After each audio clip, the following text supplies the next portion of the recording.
नमस्ते दोस्तों।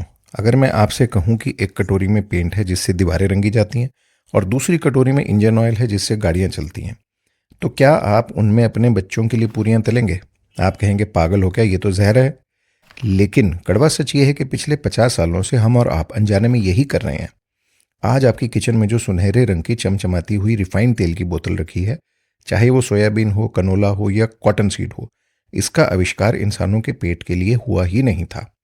इतिहास गवाह है कि इन तेलों का असली मकसद था मशीनों को लुब्रिकेट करना, साबुन बनाना और पेंट बनाना। ये एक इंडस्ट्रियल वेस्ट था। लेकिन फिर भी कुछ बड़ी कंपनियों ने सोचा, इस कचरे को फेंकने की ज़रूरत क्या है, इसे साफ करो, बोतल में भरो और हार्ट हेल्दी बोलकर इंसानों को खिला दो। आज हम इतिहास के वो पन्ने खोलेंगे जिसे फूड इंडस्ट्री ने आपसे छुपा कर रखा है। और सबसे ज़रूरी, आज हम केमिस्ट्री के उस खतरनाक खेल को समझेंगे कि कैसे बीजों से तेल निकालने के लिए पेट्रोल यानी कि हाइड्रोकार्बन्स का इस्तेमाल किया जा रहा है। तैयार हो जाइए, क्योंकि ये सच्चाई आपको हिलाकर रख देगी। आइए सबसे पहले ये जानते हैं कि ये तेल हमारी थाली में आए कहाँ से, इनका असली सोर्स क्या है। बात करते हैं कॉटन सीड ऑयल की, या इसे साबुन का तेल भी कहा जाता है। 19वीं सदी में अमेरिका में कॉटन यानी कि कपास की खेती होती थी। रुई निकाल ली जाती थी और बच जाता था कचरा यानी कि कॉटन सीड्स। ये कचरा इतना जहरीला था कि किसान इसे फेंक देते थे। फिर कंपनियों ने इससे तेल निकालना शुरू किया। किसके लिए? लैंप जलाने के लिए और साबुन बनाने के लिए। 1800 के अंत में मशहूर कंपनी प्रॉक्टर एंड गैम्बल ने इसका इस्तेमाल अपने आइवरी सोप बनाने के लिए किया था। फिर 1911 में उन्होंने इसी लिक्विड साबुन के तेल को जमाया और नाम दिया क्रिस्को, और इसे मक्खन का सस्ता विकल्प बताकर दुनिया को खिला दिया। बात करते हैं सोयाबीन ऑयल की। पेंट और प्लास्टिक। आज हर घर में सोयाबीन तेल है, लेकिन चीन में सोयाबीन हजारों सालों से था, उन्होंने कभी इसका तेल नहीं पिया। वेस्टर्न वर्ल्ड में सोयाबीन तेल का इस्तेमाल खाने के लिए नहीं, बल्कि पेंट्स और प्रिंटर इंक बनाने के लिए होता था। हेनरी फोर्ड तो इससे कार के प्लास्टिक पार्ट्स बनाते थे। दूसरे विश्व युद्ध के बाद जब अमेरिका में सोयाबीन बहुत ज़्यादा उगने लगा, तो पेंट इंडस्ट्री उसे खपा नहीं पाई, तो उन्होंने इसे एडिबल ऑयल बनाकर आपकी किचन में भेज दिया। तीसरा है कैनोला ऑयल, इंजन का ग्रीस। कैनोला नाम का कोई पौधा होता ही नहीं, पौधा होता है रेप सीड, जिसे हिंदी में तोरिया बोलते हैं। ओरिजिनल रेप सीड ऑयल इंसानों के लिए जहरीला था। इसका इस्तेमाल दूसरे विश्व युद्ध में स्टीम इंजन, भाप के इंजन को चिकना रखने के लिए होता था। यह बेहतरीन लुब्रिकेंट था।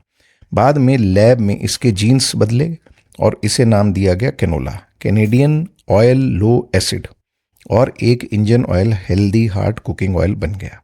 अब यहाँ पर वीडियो का सबसे टेक्निकल और डरावना पार्ट आता है, इसे ध्यान से सुनिएगा।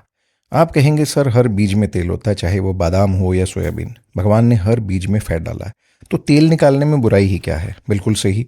हर बीज के अंदर कुदरत ने थोड़ा सा फैट रखा है, जो उस नन्हे पौधे का लंच बॉक्स है। लेकिन समस्या तेल में नहीं, समस्या सेपरेशन या तेल को बीज से अलग करने के तरीके में है। तेल निकालने के देखिए दो तरीके होते हैं। एक है हमारे पूर्वजों का तरीका और एक है मॉडर्न इंडस्ट्री का तरीका। तरीका नंबर 1, मैकेनिकल सेपरेशन यानी कि कोल्हू या घानी।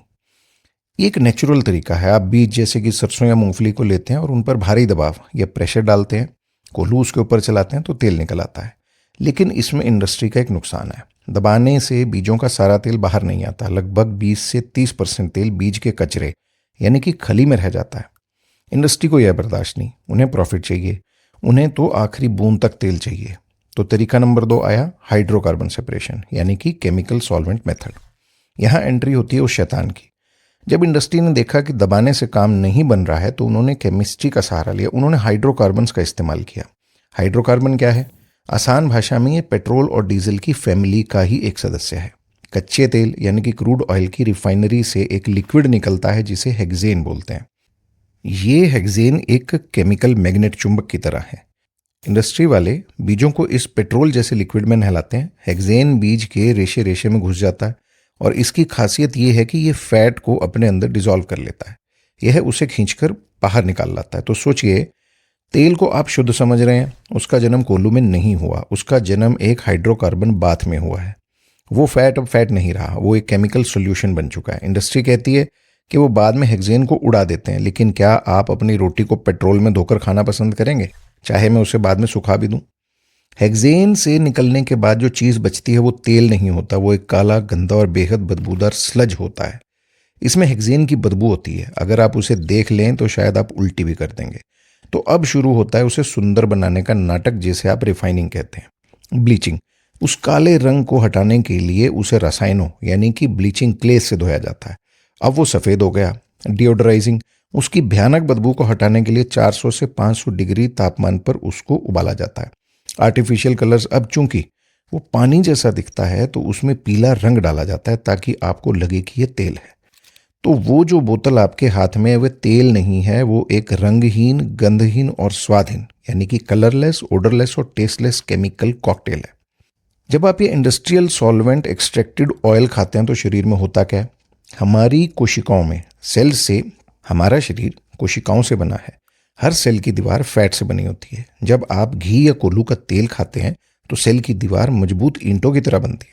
लेकिन जब आप ये रिफाइंड ऑयल यानी कि पॉलीअनसैचुरेटेड फैट खाते हैं, जिसे हेक्सेन से निकाला है, तो वो बहुत अनस्टेबल, अस्थिर होता है। वो शरीर में जाते ही ऑक्सीडाइज हो जाता है।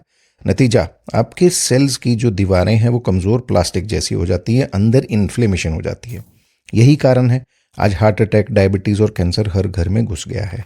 हम अपने शरीर को एक ऐसे ईंधन से चला रहे हैं जो इंजन के लिए बना था, इंसानों के लिए नहीं। तो दोस्तों, फैसला आपके हाथ में। क्या आप अपनी बॉडी को एक मशीन समझते हैं जिसमें कोई भी सस्ता ग्रीस डाला जा सकता है या कोई भी सस्ता फ्यूल डाला जा सकता है, या आप इसे एक मंदिर समझते हैं? अगर आप अपने परिवार से प्यार करते हैं तो आज ही अपने किचन से इन 4 तेलों को बाहर निकाल फेंकिए। सोयाबीन ऑयल, कैनोला या rapeseed oil, cotton seed oil, sunflower oil या राइस ब्रैन ऑयल, और वापस लौटिए अपने इंडियन रूट्स की तरफ। हमें मैकेनिकल सेपरेशन चाहिए, केमिकल सेपरेशन नहीं।